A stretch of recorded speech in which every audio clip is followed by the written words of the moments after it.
Imagine, t'es en bagnole. Mais j'ai pas le permis déjà. Non, mais imagine, t'es en bagnole. Non. Si, tu te calmes. Imagine, t'es en bagnole, t'es avec ton pote, voilà, vous discutez, blablabla, t'es distrait, tu regardes par la route. Là, tu te retournes vers la route, t'as un piéton à 2 mètres de toi, mais t'as le temps de foutre un gros coup de volant pour t'écraser contre le mur à gauche. Tu fais quoi, toi? Bah, c'est facile, je...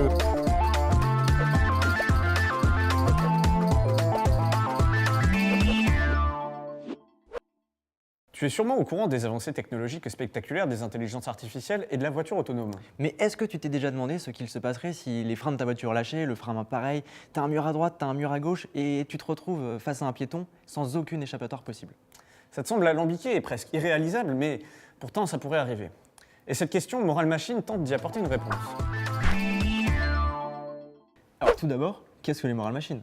Eh bien, Moral Machine est avant tout un site web développé par Iyad Rawan et son équipe du MIT, le Massachusetts Institute of Technology, sur lequel des dilemmes moraux aléatoires sont proposés et les résultats collectés permettent de connaître les décisions que prendraient les gens, afin d'orienter les choix que devront faire les intelligences artificielles du futur. Toutes les décisions que tu prends sont enregistrées sur des gigantesques bases de données propres à chaque intelligence artificielle, puis analysées afin que chaque IA puisse peaufiner ses choix. Et si tu n'es pas satisfait des réponses que tu as apportées, eh bien, tu peux recommencer le sondage autant de fois que tu veux. Le principal sondage, à base de génération de dilemmes donc, te propose d'être l'observateur d'un futur accident mettant en jeu la vie des différents piétons, passagers ou même animaux et de choisir lesquels devront mourir lors de l'accident. Youpi. À la fin de ce petit sondage, tu pourras affiner tes choix dans un mini questionnaire, puis enfin comparer tes résultats aux autres internautes.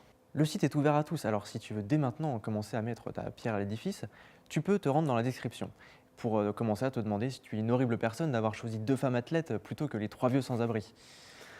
Parmi les autres applications de Moral Machine, il y a aussi Deepmoji, une IA qui va regarder tes 3 derniers tweets pour aider ses choix et va essayer de répondre ou de ponctuer n'importe quelle phrase que vous lui envoyez par un emoji. Elle va donc essayer de comprendre l'émotion que la phrase essaie de transmettre. Et honnêtement, on comprend qu'elle galère, la pauvre, parce que même sans emoji, pour nous, c'est compliqué de faire la différence entre T'es trop con. et C'est trop con. Est aussi disponible sur le site Deep Angel, une IA qui s'occupe d'enlever des objets d'une photo. Alors parfois c'est assez bluffant, mais parfois c'est vraiment mal fait. Dans les 2 cas, c'est très intéressant. Le site offre une fonction Detect Fake qui vous demande laquelle des 2 photos est retouchée. Allez essayer pour voir ce que ça donne. Ce projet est aussi en collaboration avec Missing Object, une boutique émergente de vêtements streetwear dont la base est une intelligence artificielle. Bon, même si leur site est un peu perturbant, c'est le moins qu'on puisse dire, ça reste tout aussi intéressant. La dernière application se nomme My Goodness et ne semble pas liée à une IA, mais vous permet de vous tester face à un autre problème. Tu as 100 $ à donner. Tu veux les donner à une association caritative, mais tu ne sais pas trop laquelle. My Goodness te propose plein de petits dilemmes entre 2 associations caritatives dans le même genre que les voitures qui tuent des gens, mais en plus joyeux quand même. Là encore, tu peux comparer tes choix avec les autres internautes, ce qui est toujours intéressant, même si j'ai très rarement 100 balles à donner. Toutes ces petites applications sont très intéressantes, si tu nous demandes notre avis, et montrent aussi à quelle vitesse l'intelligence artificielle évolue. Il y a encore quelques années à peine, on écrivait encore Pupic et Caproute sur Cleverboard pour savoir ce qu'il allait nous répondre. Et aujourd'hui, on apprend que les voitures autonomes ne sont plus tant que ça de la science-fiction, mais qu'elles appartiennent à un futur relativement proche. Cela nous ouvre aussi les yeux sur tout ce que représente le fait de laisser nos vies entre les mains d'intelligence artificielle. Sur tous les choix moraux, sur toutes les décisions que l'on prend naturellement au quart de tour, mais qui ne sont pas évidentes pour tout le monde. Il faut essayer de faire une moyenne dans tout ça et il est difficile de savoir ce qui est éthique de ce qui ne l'est pas. En particulier alors que chacun a sa propre façon de penser et une culture différente. De notre expérience, ces dilemmes se révèlent souvent crus mais sont bel et bien nécessaires. Quelle vie choisissez-vous entre 2 hommes en surpoids et 2 femmes en surpoids, que rien ne différencie à part le sexe, entre 2 sans-abri et 2 cadres, dont seul le statut social diffère? C'est extrêmement difficile de prendre des décisions comme ça. Et honnêtement, si la décision me revenait, je pencherais plutôt vers la solution de l'aléatoire. Mais c'est encore à débattre. La décision entre sauver les passagers et sauver les piétons est aussi une question cruciale. Il faut penser que les voitures autonomes seront des produits vendus dans un système capitaliste. Donc ce seront des produits marketés dont le but est de se vendre le plus afin de produire le plus de marge possible. Seulement, le problème est le suivant. Si l'intelligence artificielle à la base d'un véhicule autonome est programmée pour privilégier plus les piétons que les passagers, est-ce que tu l'achèterais? Est-ce que tu serais prêt à prendre le risque que non seulement l'intelligence artificielle conduise à ta place, mais qu'en plus elle prenne la décision de te tuer en tant que passager, sans que tu n'aies le contrôle du véhicule? Non. Mais si la réponse est évidente pour toi est non, est-ce que tu penses alors que c'est juste qu'une marque privilégie forcément les passagers plutôt que les piétons? Même s'il y a 5 piétons qui n'ont pas acheté de voiture autonome et n'ont aucun contrôle contre 2 passagers qui eux aussi n'ont finalement rien demandé.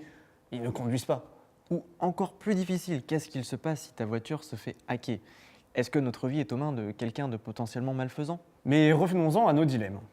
Même si le principe de stocker autant de données afin qu'elles soient utilisables par une intelligence artificielle afin de construire la base de son algorithme est bien connu sous le nom de deep learning, est-ce qu'il doit pour autant s'appliquer à tous les champs? Est-ce la bonne manière d'inculquer des règles de morale et d'éthique à une machine, si seulement c'est possible? Pour l'instant, le verdict des scientifiques est mitigé. Et c'est le suivant, je le cite. L'algorithme développé nous permet de déterminer des solutions crédibles face à des dilemmes éthiques en situation de conduite. Mais ce n'est rien d'une solution définitive qui arrêterait tous les problèmes. Sage parole. D'autant plus que cette intelligence artificielle devra non seulement s'adapter aux problèmes moraux de nous autres humains, mais aussi à nos problèmes législatifs. L'IA se basant en partie sur le respect de la loi, il faudra prendre en compte les futurs changements dans les textes de loi à l'avenir, ce qui ne se réglera probablement pas en téléchargeant une simple mise à jour. Comme tu peux le constater, tout cela est passionnant, mais le don de te filer un mal de crâne, pas possible. Ça prouve que nous ne sommes pas encore au point de se faire assister totalement par des intelligences artificielles. Et quels problèmes de développement ces technologies apportent.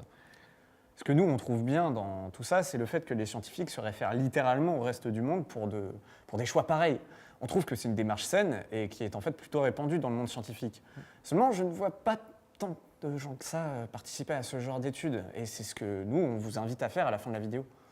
Au moins, si le futur ressemble plus à Blade Runner que ce qu'on s'imagine, on pourra s'en prendre un peu plus à nous-mêmes. Eh bien, c'est tout pour aujourd'hui. Je t'invite à liker, commenter et à t'abonner à la chaîne pour ne pas louper les prochaines vidéos. Si tu veux approfondir le sujet, les liens de nos sources sont directement dans la description. Et la fois prochaine, on se retrouve non pas pour une vidéo, mais pour un stream. Venez débattre avec nous des derniers sujets, des dernières vidéos que l'on a sorties. Et d'ailleurs, je vous invite à aller les regarder. Bisous. Et la cloche.